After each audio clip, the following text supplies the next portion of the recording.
Next up at UFC 290, we have Vitor Petrino taking on Marcin Prachnio. Not a ton of line movement here, but there is still some line movement. If anything, I thought this would tighten, but it hasn't. It has widened a little bit. We got Vitor Petrino undefeated at 8-0, coming off his first decision win, taking on Marcin Prachnio, 16-6, 3-2 in his last 5. He's coming off that bag workout with William Knight there.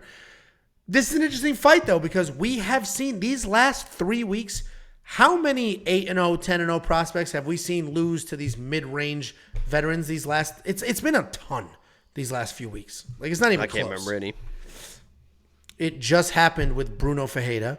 Before that, it happened with who's Blake Miller, squarehead wild man, SpongeBob. No, Chepe beat him. Blake Builder it happened to. A lot of these 8-0, 9-0, 10-0. That chick, Petrovic, just happened to her. So we're seeing not these, Brazilians. You'll never see it from my Brazilian brothers. We're seeing it happen to a lot of these undefeated young up-and-coming prospects. And this would be an interesting one because Marcin Prachnio, while he doesn't have the greatest MMA record, and specifically in the UFC, his record is not fantastic, he has over 400 combat karate wins, not fights, wins. He's insanely, like, just a super long list of accomplishments outside the UFC. His MMA style is just a technical brawler, if you will, but he has no problem getting into a firefight. He picks his shots pretty well. The issue is his chin can have issues with that style. He does have incredible power, but he's sort of KO or bust. That win over William Knight was weird. He did light up William's legs. Great game plan against an explosive, dangerous guy like William. That same game plan against Vitor could get it done as well. Because Vitor, ooh, there's thunder outside my window. You have that by you? No, we don't allow. We control the weather here, so we just... You live in cloudy with a chance of meatballs? Oh, I just heard. That's actually funny. I just now heard that thunder. Oh, my God. It's like, it was the same thunder. That's crazy. It's like when you look out and I'm looking out, we're looking at the same moon. Vitor Petrino is an absolute killer. He's a striker. His left hook, I mentioned this a bunch of times, feels like Alex Pereira's. It's just short, thwap, right there, catches people with it. He's a striker. Every single one of his opponent's game plans has been and will continue to be, let me take this guy down. His takedown defense is just okay. He does a nice job working his way back up, avoiding danger. He was in a full triangle on the Contender Series and just Rampage Jackson his way out of that. So he doesn't panic when he's in those situations. He's going to be a problem for a lot of people, but he does need to button some things up. He's a little loose. Takedown defense needs a little bit of work, but Vitor Petrino should win this fight. He's got the power. He has the wrestling. We know he has the cardio now with that decision win. Marcin is much, much better than his 3-4 UFC record. He's going to have all the veteran savvy, though. Vitor is dangerous. I'm going to go Vitor here. I think he does connect with Marcin, but we've seen these veterans sort of out-technique, outsmart these young guys. So I'd keep an eye on this one, and I think there's better betting spots than this fight. What do you think, Jakey boy? Yeah, there's a couple things that do worry me. First of all, I went back and I watched the Prachnio fight versus Khalil Roundtree because I think that's the most comparable guy to a guy like Vitor. Somebody that's, how does he fight somebody that he knows has power? Because I think it's well known that Khalil has a power. And I was very impressed. I mean, in that first round of that fight, he was very, very sound defensively. I mean, everywhere where he needed to be after throwing combinations, he was blocking the Khalil return shots very, very well. He ended up winning that fight. But when I was watching that and I see the second round start, in that second round against a power puncher, it almost seemed like he was getting a little bit bored and being so defensive, and he wanted to get something back. He wanted to land, because that's when Khalil was landing a little bit more, and he starts getting a little bit more wide open and a little bit more desperate with the shots, and his defense isn't there. Instead of his left hand right here, now his left hand's down here. And I think with Vitor, what he showed in his last fight is he can carry that power through 3 rounds. I don't think he wants to, be that a 3-round guy, but he's shown that he can go 3 rounds. And that was even a fight where, and that was my other point, my other kind of red flag is the fight IQ seemed a little bit low to me, because I don't know why there was so much wrestling. It seemed like every time he was on the feet, he was having such success with Anton, but he just kept wanting to kind of wrestle a wrestler, which didn't really make sense to me. I hope that he just kind of picks this apart on the feet, stands on the feet, and just kind of bides his time. Obviously, he's going to swing a little bit wild, which is also another red flag. But I think Prachnio is going to be defensively sound enough, be a little bit scared to throw the offense in the first round. And I'm going to predict a second round Vitor KO I think that's when he is gonna get it done. But I'm a Vitor guy all the way. But I agree. There's those young guys are dropping like flies.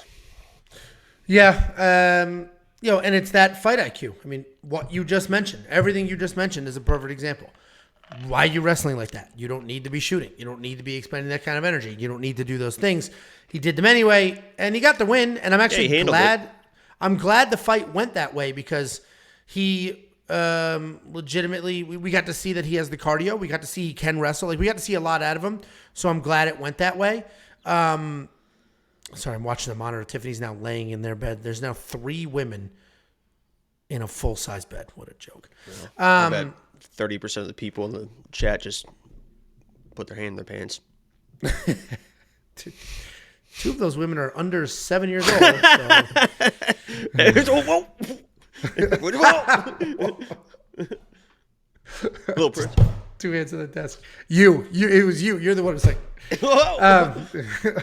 Anyway, I don't like that he made those poor decisions. I do like that we got to see him go to a decision. That does give me confidence in him. I think he wins. I think the opening odds are probably accurate. 300, it's starting to push it a little bit, but Vitor Petrino should get this done. $9,000 in DraftKings is tricky because we have seen these 16-6 style veterans win these fights. Marcin Prachnio was supposed to lose to William Knight, who hits like a freight train, but he froze him up with those leg kicks. Same could happen here, but I trust Vitor a little more than William, so I think I'll spend the $9,000 in DraftKings because if he wins, it will be by knockout. What do you think? Yeah, I think he proved enough in his last fight that he can withstand a little bit of adversity. There was definitely some adversity in that fight, so I don't think he's going to fold under whatever Marcin's going to do. And Marcin's a guy that has kind of revived his career. I mean, he was 3 straight knockouts in a row or something. One to Sam Alvey. So he used to be that guy that got knocked out pretty easily, and he could easily return to that form, especially against a guy with the power of Vitor. So I wouldn't be surprised, honestly, if this is an early knockout and the $9,000 seems like pretty good value compared to some other people.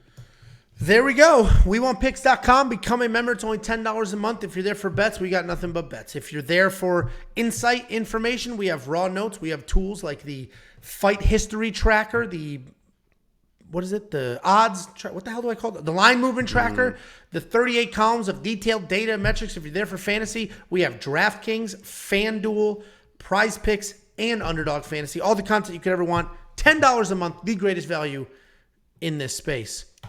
$5 super chat from Discord's banned because he's a turd burger to the extreme. Starlin Ramirez. With no sesame seeds.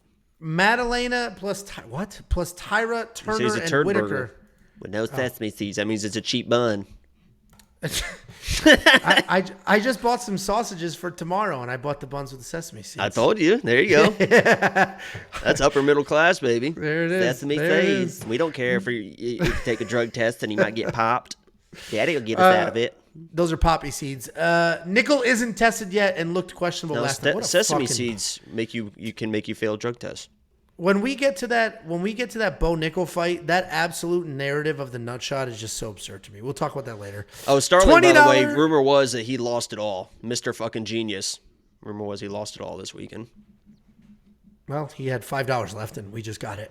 $20 from MMA Sco Williams. Keep up the great content, fellas. Amazing value for just $10.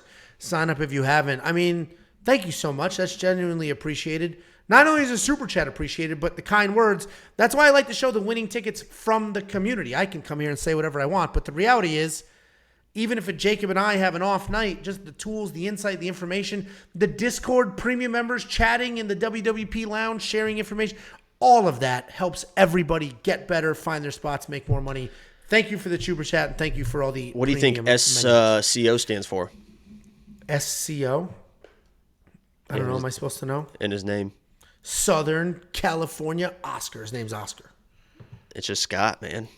Oh. Was there a T? Anyway, $5 from Mr. Butters. Thanks for all the advice last week. That's a great name. That might be sarcasm, but thank you so much, Mr. Butters with a Z.